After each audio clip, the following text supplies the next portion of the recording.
Me atiende todo ese muchacho. Muy bien, entonces entramos con esta nueva serie. Ya cerramos con la serie Casa. Hemos visto enseñanzas muy importantes en estos días, y hoy vamos a hablar de algo sumamente relevante cuando se trata de legado. Abrimos este servicio cantando coritos de antaño. ¿Cuántos crecieron en la iglesia? A ver, levanta tu mano. Eso, hoy sí somos algunos. Estos coritos no solamente los cantábamos nosotros, sino los cantaban nuestros padres y nuestros abuelos. Algunos de estos coritos son desde la Reforma Protestante. Por ejemplo, el de Cuando los santos marchen ya, tiene 500 años esa canción. Entonces imagínate, ¿no? Tienen su historia estas canciones. Mira, y en Adulam, por si no lo sabías, tenemos una regla. No, en el escenario o en plataforma no se cantan canciones de más de 5 años de edad, ¿ok? O sea, si una canción alguien la escribió en el 2012 o salió en el 2012, ya no se canta. Tiene que ser de 5 años, y te explico por qué. Porque en la iglesia se debe hablar lo que el Espíritu Santo está hablando hoy, ¿ok? No lo que el Espíritu Santo habló ayer. El detalle de esto es que lo que vamos a hacer en esta serie es recordar lo que pasó ayer, porque queremos honrar nuestro pasado, aprender de nuestro pasado, pero seguir construyendo el futuro. Muy bien, muchas veces decimos, es que lo de antes era diferente. Y yo lo he escuchado tantas veces, ¿verdad? No, es que los cantos del himnario, esos eran cantos, aleluya. No, los cantos de hoy también son. Y también los inspira el Espíritu Santo, porque la misma creatividad que el Espíritu puso en compositores de hace 50 años es la misma creatividad que Dios está poniendo el día de hoy. Y entonces Adulam es una iglesia para este tiempo, pero honramos a nuestro legado. ¿Estás listo? Muy bien, pon tu mano en tu corazón y ora conmigo. Dios, mi corazón es tierra fértil para tu palabra. Que la palabra que hoy escuche traiga mucho fruto. Amén.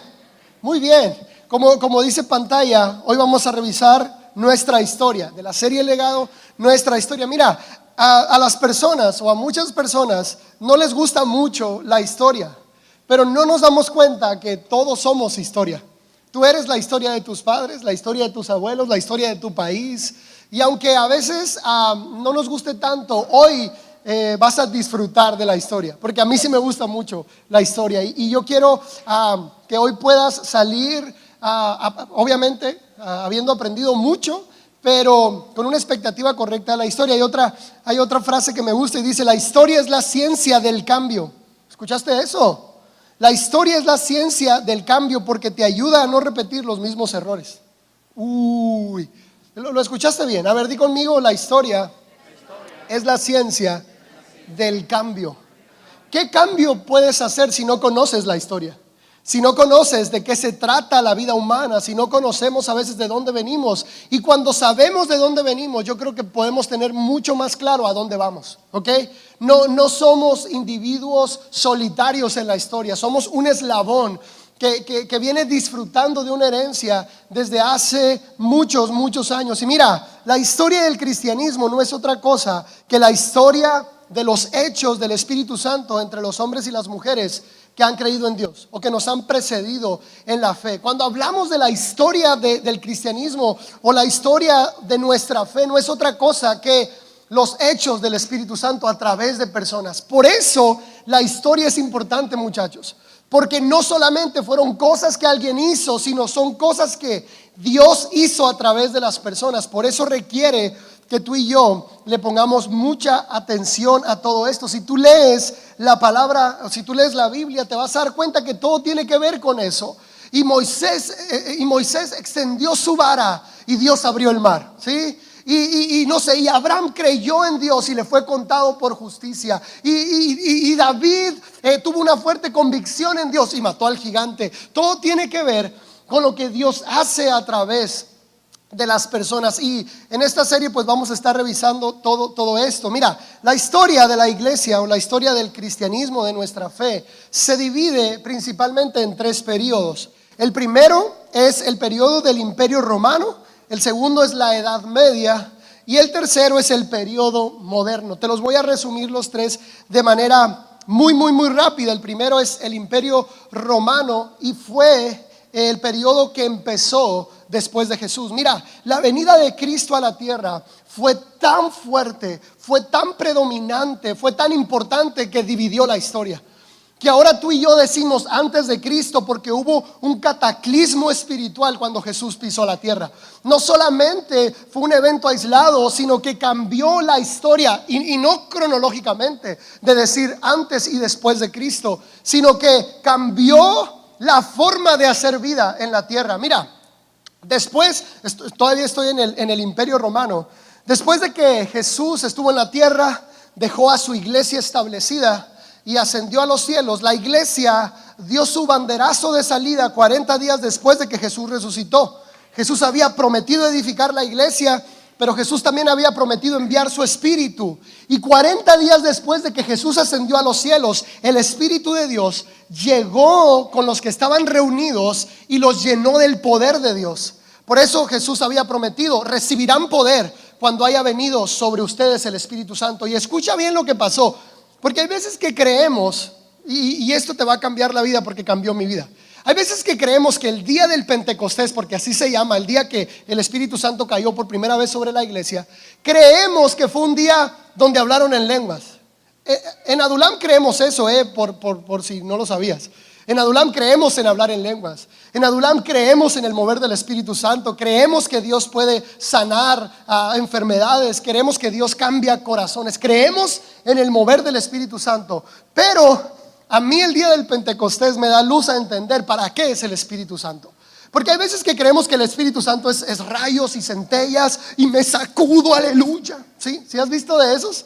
No, es que estoy sintiendo y porque estás temblando, es que aleluya. Y es más, nos da pentecostalitis a veces. Ríete pues, gracias Moisés. Por ahí anda Moisés, va. Oye, gracias Moisés. Nos da pentecostalitis. Y gracias a Dios en Adulam hemos cambiado algunas cosas. Pero el Espíritu Santo no es para que sintamos bonitos solamente, o para que lloremos. ¿Sabes qué es lo que hizo el Espíritu Santo para la iglesia primitiva? Les dio la capacidad de testificar de Cristo a todo el mundo. Para los judíos, hablar un idioma que no fuera el hebreo era herejía. Ellos no hablaban otro idioma. Ellos no hablaban en otros, pues obviamente en Jerusalén había personas de todo el mundo conocido, pero ellos solamente hablaban su idioma. Y cuando vino el Espíritu Santo, ¿qué los hizo hablar? En otros idiomas. Y no eran idiomas angelicales, eran idiomas humanos. ¿Por qué dice la Biblia que el Espíritu Santo les iba a dar poder para ser testigos? Por eso, porque ellos no hablaban otro idioma, porque ellos ni siquiera lo iban a aprender por sus ideologías, pero el Espíritu Santo los llevó a tener la capacidad de comunicarse con su generación. El Espíritu Santo no es para que no te comuniques con tu generación, al contrario, el Espíritu Santo te da la habilidad para ser entendible a tu generación. Esto no es entendible, muchachos, esto no es. Arra la sala, va la baja, la gata, tampoco es entendible a tu generación, ni tú lo entiendes, que eres cristiano. ¿Sí me explico? El Espíritu Santo lo que hace es que te hace entendible a tu generación. Eso es lo que hizo el Espíritu Santo en la iglesia primitiva. 40 días después de que Jesús ascendió, la iglesia, repite conmigo esto, la iglesia debe ser entendible para su generación. La gente debe llegar a Adulam y entenderlo todo. Entender qué se canta, qué se predica, por qué se recibe con cariño, por qué se deben sentar, deben entenderlo todo. Y hay veces que nuestra forma de hablar es: ¿cómo estás, hermano? Bendecido, aleluya, bendito el Cordero que vino y que bajó y que murió. No, pues ni yo entiendo eso. Tan sencillo como un hola, ¿cómo estás? ¿Sí? No nos peleamos, no, Dios te bendiga, Dios te bendijo, Dios te bendice, Dios te bendecirá. Ya no sabemos ni qué decir. Jesús dijo hola, Jesús dijo hola. Si lees la TLA y si lees el Nuevo Testamento en griego, Jesús dijo hola. Di hola. Pero así pon cara así de Grinch. Hola. No. No es malo decir Dios te bendiga, o Dios te bendice, o Dios te bendecirá, o Dios te bendijo. Todo eso es cierto. Todo eso es cierto. Decir paz de Cristo, decir shalom, decir lo que quieras. Es bueno. El punto es que el Espíritu Santo lo que hace en la iglesia es capacitarla para que el mundo la entienda. Y hay veces que hacemos todo lo contrario. Pareciera que hacemos las cosas para que el mundo no nos entienda. Adulam es diferente, ¿verdad que sí? El Espíritu Santo da el banderazo de salida cuando cae sobre la iglesia. Y mira, quiero hablarte de por qué la iglesia o por qué el cristianismo cambió la historia. La iglesia empezó a hacer un trabajo en el Imperio Romano impresionante. Te podría hablar de muchos temas, pero te voy a hablar de un tema en particular. La iglesia, no sé si tú sabías, pero la iglesia fue la institución que empezó a construir orfanatos por primera vez. La iglesia fue la institución que por primera vez construyó universidades, que por primera vez construyó hospitales, la iglesia. Y eso no existía antes de Jesús, existió después de Jesús. Y lo hizo la iglesia. ¿Y sabes por qué lo hizo? Porque el cristianismo lo que dejó en el corazón de la iglesia primitiva, o el poder del Espíritu Santo, es regresarle el valor al hombre y a la mujer. En el Imperio Romano, si un bebé nacía enfermo, literalmente lo tiraban en fosas comunes. Si el bebé que había nacido era niña y el padre de familia no quería niña, lo tiraban. Hay una carta que yo leí en el seminario, y era una carta que un padre de familia le escribe a su esposa, como que el padre de familia andaba lejos. Es una carta del primer siglo, y le escribe: amor, ando de viaje, vuelvo tal día, yo sé que nuestro hijo nace en fulana fecha, si nace mujer, tírala, te amo. Eso era normal.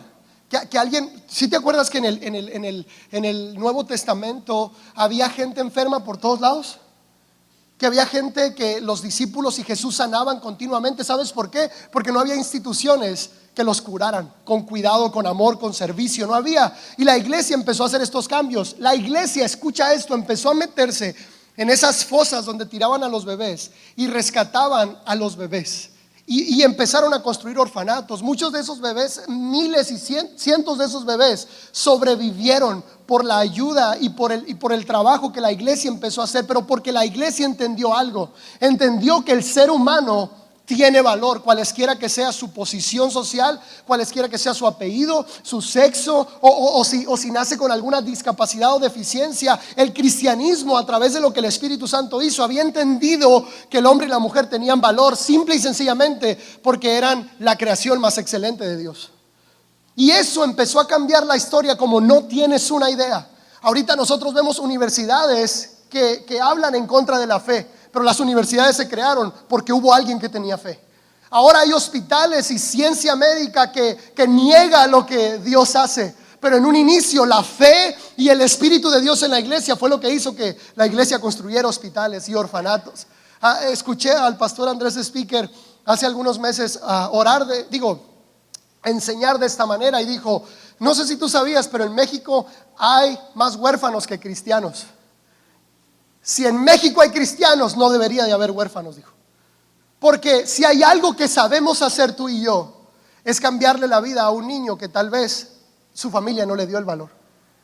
Y es cambiar la historia, porque el Espíritu Santo, a través de la iglesia, su principal razón de ser era regresarle el valor al ser humano. Y te estoy hablando de la época del Imperio Romano, una época de persecuciones. Fíjate, la iglesia estaba perseguida. Si tú eras cristiano, te metían a la cárcel. Había regiones donde te mataban y te torturaban. Pero a pesar de todo eso, la iglesia cambió la historia a través del poder del Espíritu Santo. Es cierto que Jesús fue el que inició este movimiento, pero la siembra que Jesús hizo en sus discípulos fue tan fuerte que sus discípulos pudieron hacer el trabajo de una manera excelente. Y a pesar de que era tan fuerte la persecución, la iglesia nunca se detuvo. La Edad Media, y es aquí donde las cosas se ponen difíciles, porque entiendo que la historia es los hechos del Espíritu Santo, pero hay veces que se nos olvida que son personas las que escriben la historia.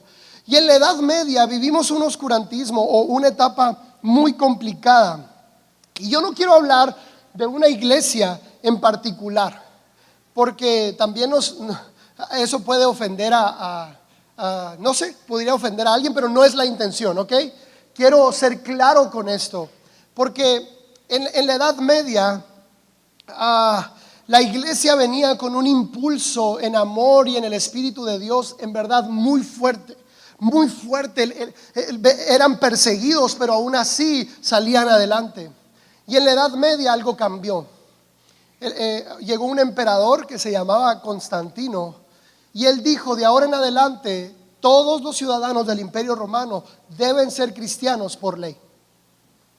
Cambió la conversión o la transformación verdadera del corazón a una imposición gubernamental. Ya no era porque alguien quería seguir a Cristo, ahora era porque el gobierno te obligaba a creer en algo o en alguien.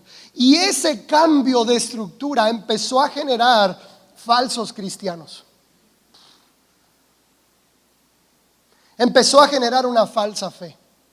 Empezó a generar rituales y dogmas y estructuras que no tenían nada que ver con el Espíritu Santo y la fe, y que la gente las hacía solamente porque era una imposición de la ley, solamente porque era una imposición del sistema de gobierno. Y ahora, en lugar de que los cristianos fueran perseguidos por su fe, ahora los cristianos perseguían y mataban a los que no eran cristianos. En lugar de ahora amar a sus enemigos, ahora los mataban. En lugar de ahora regresarle el valor al ser humano, al hombre y a la mujer, inventaron la Santa Inquisición para matar a cientos y miles de personas. Y te puedo hablar de una etapa terrible de más de 1000 años donde la iglesia se desvió, donde la iglesia perdió esa sensibilidad al Espíritu Santo, perdió esa sensibilidad al amor y al servicio hacia otras personas. Pero gracias a Dios que Él sigue edificando su iglesia, y llegó el tercer periodo, que es el periodo moderno. Alrededor del año de 1300, en los 1300 se levantó un hombre llamado Juan Wycliffe, que fue el primero que tradujo la Biblia al inglés, del latín al inglés. En la Edad Media tú no podías acceder a la Biblia, tú no tenías la autoridad de leer la Biblia y mucho menos de interpretarla. La gente no podía leer la Escritura ni conocer al Dios de verdad a través de su palabra. Todo estaba cuidado y protegido por la iglesia tradicional de ese tiempo, y no te dejaban acceder a eso. Y cuando este hombre llega, cambia y traduce la iglesia del latín al inglés. Y yo quiero volver a lo que te decía ahorita. ¿Qué hizo el Espíritu Santo en la iglesia primitiva? Les cambió el idioma, porque ellos no iban a aprender a hablar ningún otro idioma por sus creencias. ¿Sabes qué hizo el Espíritu Santo en la Edad Media? Cambió el idioma también. ¿Para qué? Para que la generación de la Edad Media de Juan Wycliffe pudiera entender la palabra de Dios, porque el latín nadie lo entendía, solamente algunos eruditos sabían leer latín, pero él que sabía la tradujo al inglés. Pero adivina qué, traducir la Biblia al inglés era una herejía, pero él se atrevió a hacerlo. Él se animó y fue condenado como hereje por haber traducido la Biblia al inglés. Uno de sus predecesores fue Juan Hus, que fue como alguien que recibió la estafeta de Juan Wycliffe. Pero Juan Hus fue algo increíble, porque él empezó a distribuir la Biblia de Juan Wycliffe. Pero la historia de Juan Hus es diferente. A Juan Hus lo quemaron vivo por distribuir la Biblia en inglés. ¿Y sabes qué? Dice la historia que Juan Hus murió cantando "La misericordia de Dios es grande", cuando estaba muriendo, siendo quemado. No solamente eso, sino que 80 años después de que habían sepultado a Juan Hus, la iglesia tradicional dijo: exhumen su cuerpo y espárzanlo, como una manera de avergonzarlo a él. O sea, imagínate, 80 años después su juicio seguía. Qué feo, ¿no? Exhumaron su cuerpo y tiraron sus restos en una forma de avergonzarlo. Después de Juan Hus siguió un hombre que a lo mejor nosotros conocemos y nos ha sonado este nombre: Martín Lutero. ¿Has escuchado de él? Muchachos, el 31 de octubre, hace 3 días, se cumplieron 501 años de lo que Martín Lutero hizo. ¿Y sabes qué hizo? Fue confrontar la estructura religiosa de su tiempo. Dice la historia que Martín Lutero hizo 95 escritos para refutar la venta de indulgencias de la iglesia tradicional. ¿Sabes qué es una indulgencia? Una indulgencia era el pago económico por el perdón de tus pecados. Tú ibas a la iglesia y decías: cometí este pecado, y tenías que pagar una cantidad de dinero económico por el perdón de tus pecados. Y ellos, los que te he mencionado, lucharon de una manera bien fuerte por la traducción de la Biblia, pero para que la iglesia entendiera que el perdón de pecados es gratuito, que Cristo lo daba de manera gratis y que no tenías que pagar por eso. El espíritu religioso entró a la iglesia de manera muy sutil, pero fue muy agresivo. Entró de manera, parecía que era algo bueno, que por ley todos fueran cristianos, pero no fue así. Fue tan agresivo que destruyó la esencia de la iglesia. En la Edad Media, Martín Lutero, en el año aproximadamente de 1500, él empezó este movimiento que se llama el movimiento protestante. ¿Sabes por qué tú y yo estamos aquí? Porque hubo gente valiente en nuestra historia que protestó en contra del sistema religioso, que protestó en contra de aquellos que intentaban vender a Dios. Yo escribí un libro hace un año cuando se cumplieron 500 años de la Reforma Protestante, y yo hablo de esto, de que Dios no se vende, y hablo acerca de este cambio que no siempre lo hacemos de manera económica. Muchas veces tú quieres obtener el perdón de Dios porque sirves en la iglesia. Quieres obtener el perdón de Dios porque vienes a la iglesia. Quieres obtener el perdón de Dios por portarte bien. Mira, no depende de tu justicia, depende de lo que Cristo hizo en la cruz. No es porque tan bueno eres tú, es que tan bueno fue Jesús contigo. Y lo que Adulam hace desde un inicio es lo que estos hombres hicieron: ser entendibles a su generación, pero luchar en contra del espíritu de la religión. Y es algo que vamos a seguir haciendo siempre. ¿Por qué? Porque ya nos dimos cuenta que el espíritu religioso es sutil, pero es sumamente agresivo y abrasivo para el cuerpo de Cristo. Y nosotros debemos estar alertas y con esas alertas estar listos para luchar en contra de él. Porque si el Espíritu Santo, escucha esto, si el Espíritu Santo te hace entendible a tu generación, la religión te hace despreciable a tu generación. Yo espero que me estés escuchando. Yo espero que me estés escuchando hoy. Si el Espíritu Santo nos hace entendible a nuestra generación, la religión nos hace despreciables a nuestra generación. Y es algo muy triste. Por eso hoy quise hablarles de historia un poco. Después de Martín Lutero, en el año de 1500, el creador del movimiento pentecostal moderno se llama Juan Wesley. ¿Has escuchado de él? Bueno, no sé, pero hoy hay muchos Juanes, Deberíamos de implementar otra vez esto de ponerle Juanes. Ya no hay tantos Juanes. En ese tiempo había muchos Juanes.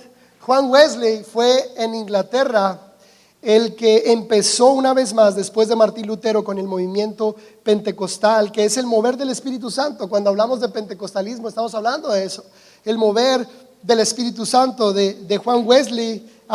Podría mencionar a otras personas, pero te voy a mencionar a los más importantes muy rápido. Evan Roberts, en 1904, que fue el que empezó el avivamiento de Gales. Todo eso había pasado en Europa, Martín Lutero era alemán, Juan Hus era bohemio, Juan Wycliffe también era inglés. O sea, todo estaba pasando allá. Pero cuando fue el avivamiento de Gales por Evan Roberts, hubo un pastor que se llamaba Joseph Smale, que él fue el que de Gran Bretaña vino a Estados Unidos a traer ese mover a las iglesias de América.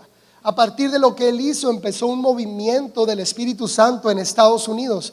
Y yo quiero que me sigas con esto, no te distraigas.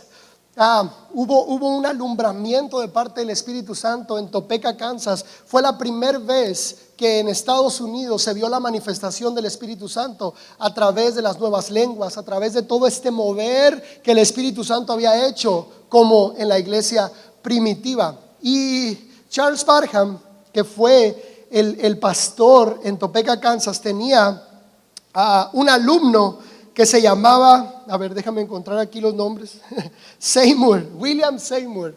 ¿Y por qué quería llegar a William Seymour? Porque William Seymour fue el pastor de la iglesia que estaba en la calle Azusa en Los Ángeles, de la cual salimos todas las iglesias pentecostales clásicas de México.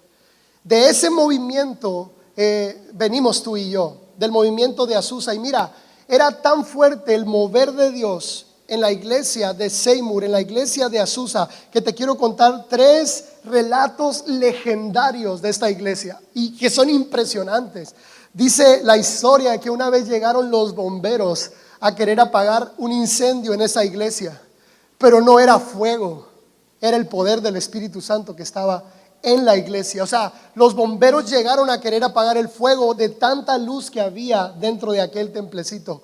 Pero no era fuego, era la gloria de Dios que estaba ahí. Otra de las cosas que ocurrían era que la gente en el estacionamiento y a 12 kilómetros alrededor de esa iglesia en Azusa caían por el poder de Dios. A 12 kilómetros a la redonda, de tan fuerte que era la manifestación del Espíritu de Dios en aquella pequeña iglesia de Azusa. Dice que hay gente que llegaba a su servicio y en el estacionamiento caían por la gloria de Dios. Empezaban a llorar, empezaban a adorar, empezaban a ser llenos del Espíritu Santo sin siquiera entrar al templo, sin siquiera a entrar a un servicio como este. Otra de las historias que me impresiona, en ese tiempo la agricultura era uno de los trabajos más recurrentes y antes no existían como pesticidas o este tipo de cosas, pero la comunidad de Azusa iba y oraba por el campo de los que pertenecían a esta iglesia,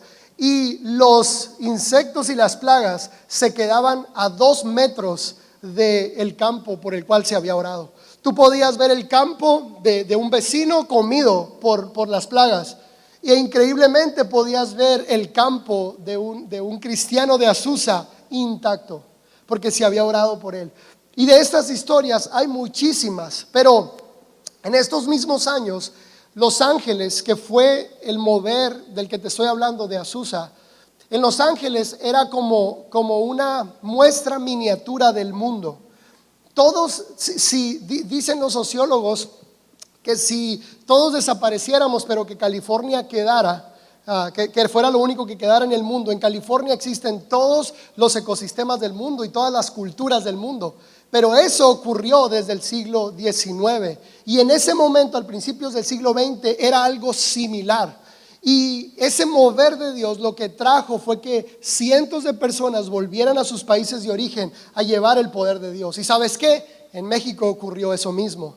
Vinieron y entre los años de 1914 y 1932 se establecieron 26 iglesias. Y adivinen qué estados: Baja California, Sonora y Sinaloa. ¿Por qué crees que te hablo que Dios es un Dios de propósitos? En Baja California, Sonora y Sinaloa hubo un mover de Dios tan fuerte que hubo un hombre que increíblemente es el tatarabuelo mío y de Carlos. Es nuestro tatarabuelo. Este hombre se llamaba Manuel Gagiola y él recibió el evangelio a través de este movimiento que vino de Azusa. Y si tú revisas nuestras generaciones, la generación mía y de Carlos, esta herencia de fe y de salvación llega a nosotros por una lista de hombres y mujeres que hicieron un gran trabajo cuando se trata de cuidar su fe y defender la salvación por medio de la sangre de Cristo. Porque no solo estamos aquí haciendo iglesia por una situación de, no sé, de casualidad o una situación de que no teníamos nada que hacer.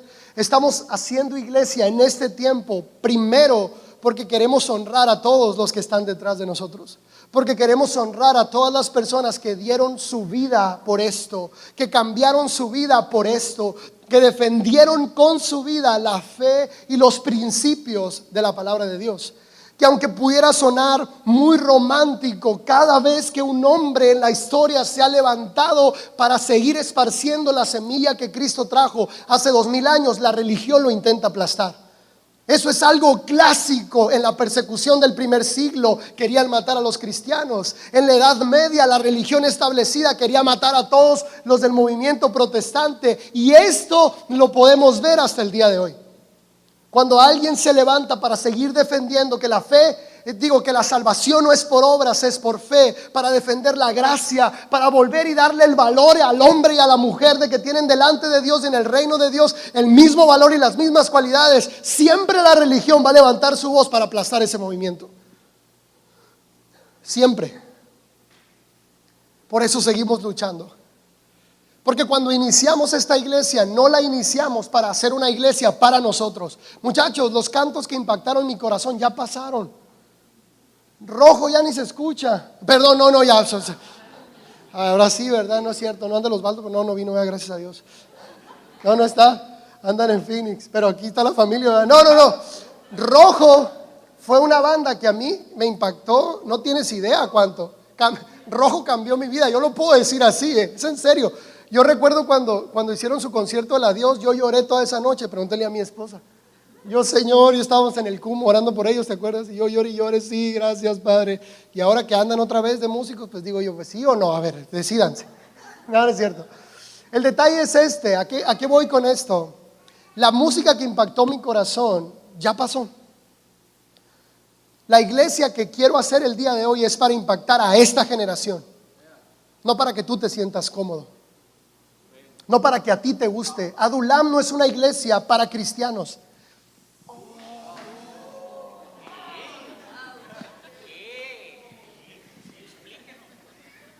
Adulam es una iglesia para nuestra generación. Eso es algo muy diferente. Si tú estás esperando que Adulam sea una iglesia para cristianos, estás en el lugar equivocado. Ay, no, es que en esta iglesia no hacen lo mismo que en aquella iglesia. Lo siento, es que esta iglesia no es una iglesia para cristianos. Esta iglesia es una iglesia para nuestra generación. Para que quien sea de esta ciudad pueda venir y entender de qué estamos hablando. Para quien sea puede venir y entender de qué se tratan las canciones que cantamos. Hay gente que me dice, ay pastor, predicas muy simple o muy sencillo. Pues sí, es que no es para que tú me entiendas. Es que no es para satisfacerte a ti, es para satisfacer a mi generación. Y si tú y yo seguimos en ese sistema de querer solo satisfacernos a nosotros mismos, estamos traicionando el legado que nuestras generaciones nos han dado. Estamos traicionando el legado que Cristo mismo nos ha dado. Mira, dentro de todo lo que ya te conté y dentro de todo lo que Dios ha hecho, hubo un último avivamiento o un último mover de Dios del que quiero hablarte, que fue en el año de 1973 y 74. Y adivina dónde fue ese mover de Dios: Sonora, Sinaloa y Baja California. ¿Y dónde fue el mover de Dios en 1914? Sonora, Sinaloa y Baja California. ¿Y por qué te cuento esto? Porque así como nuestro tatarabuelo recibió el toque del Espíritu Santo hace más de 100 años, en 1973, a través de un mover del Espíritu Santo, Dios tocó a mi papá. Mi papá estaba perdido y Dios tocó a mi papá y cambió su vida. Mi papá ni siquiera iba a la iglesia y fue a recoger a mis abuelos. Y dice que mi papá estaba afuera del templo y el Espíritu Santo lo tocó y cambió su corazón. En ese mismo avivamiento, la abuela de Miss fue alcanzada por el poder de Dios. Porque otra vez, muchachos, la iglesia no es para nosotros. La iglesia es para nuestra generación. La iglesia no es para sentirte bien tú, es para amar y servir a nuestra generación. La iglesia no es para que tú te llenes, la iglesia es para llenar a nuestra generación. La iglesia no es para satisfacer tus necesidades, la iglesia es para satisfacer las necesidades del mundo. Y ese es nuestro legado. Nuestro legado no es otra cosa que la presencia de Dios. Eso es nuestro legado. No hay otro legado más grande y más importante que este. El legado no son solo las canciones, el legado no es la estructura, el legado no es eso, el legado es la presencia de Dios. Porque a pesar de que las estructuras cambian, la presencia sigue siendo la misma. A pesar de que las canciones han cambiado, la presencia debe ser la misma. A pesar de que los estilos han cambiado, la presencia es la misma. Yo no me pongo corbata, pero estoy ungido como si tuviera corbata. ¿Sí me explico? Porque no es la corbata, ni la sotana, ni lo que le quieras poner a eso. La estructura va a cambiar y va a seguir cambiando. Y yo quiero que tú y yo estemos dispuestos a pagar el precio de ese cambio. ¿Para qué? Para que tus hijos no se pierdan. Tan simple como eso. Porque esto, luces y todo lo que ves aquí, sin presencia de Dios no sirve para nada. Los cambios de estructura no tienen que ver con algo, con una fachada. Nos gusta hacerlo así. Qué chilo, ¿verdad? Está más chilo con luces. Está más chilo sin corbata, gracias Señor. Está más chilo vestirme como quiero vestirme. Está más chilo así y poder brincar y celebrar. Pero que la presencia de Dios siempre esté en medio de nosotros.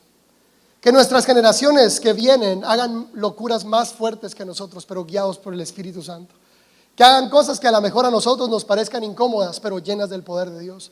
Porque de eso se trata nuestro legado. Te leo 2 versos y con esto cierro. Éxodo 33:15. Y Moisés le respondió a Dios y le dijo: si tu presencia no ha de ir conmigo, no nos saques de aquí. Dios se había enfadado del pueblo y le había dicho: Moisés, llévate a este pueblo, les voy a dar mis promesas y les voy a mandar un ángel, pero yo no voy a ir con ustedes. Imagínate, le voy a cumplir mis promesas a Israel porque yo no puedo mentir, y les voy a enviar un ángel para que los cuide, pero yo no voy a ir. Y Moisés le dijo: si tú no vas con nosotros, no me muevas de aquí. Y muchas veces Dios nos puede hacer esa promesa a nosotros y decir: bueno, sí, te voy a dar el trabajo que quieres, te voy a dar la vida esa por la que has luchado, pero mi presencia no va a ir contigo. Y hay veces que cometemos el error de caer en ese trueque. Sí, te voy a dar el templo que quieres y te voy a dar eso que estás anhelando, pero mi presencia no va a ir contigo. Y hay veces que caemos en ese trueque, porque a veces que preferimos honrarnos a nosotros mismos, honrar a un sistema, honrar a las personas equivocadas, pero no honrar primero a Dios. Te voy a explicar algo. Probablemente, me voy a atrever a decir esto. ¿Estás listo para esta bomba? Probablemente nuestras generaciones anteriores, si vieran esto, se sentirían muy incómodos. De hecho, hay gente que viene y se siente muy incómodo. Pero si los siervos de Dios que nos han precedido vieran cómo hacemos iglesia hoy, a lo mejor se sintieran muy incómodos, humanamente hablando. Pero estoy seguro que el Espíritu Santo les hablaría al corazón y les dijera: este mover es mío.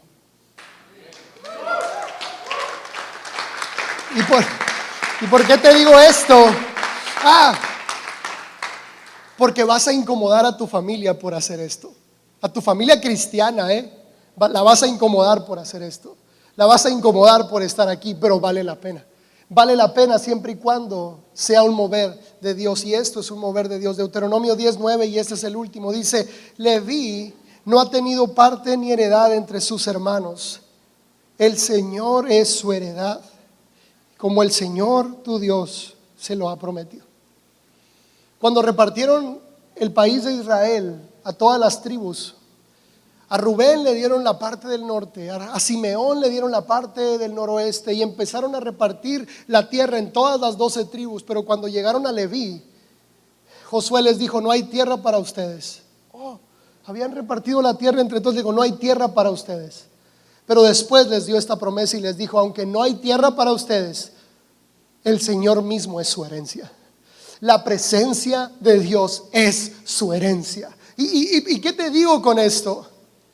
Vale más, es mucho más valiosa la herencia en Dios, en Cristo Jesús, que cualquier tierra, que cualquier riqueza, que el prestigio, que la fama, que la seguridad, que lo que sea. No hay mejor herencia que la misma presencia de Dios. Cierra tus ojos ahí donde estás, por favor. Y si puede pasar el piano.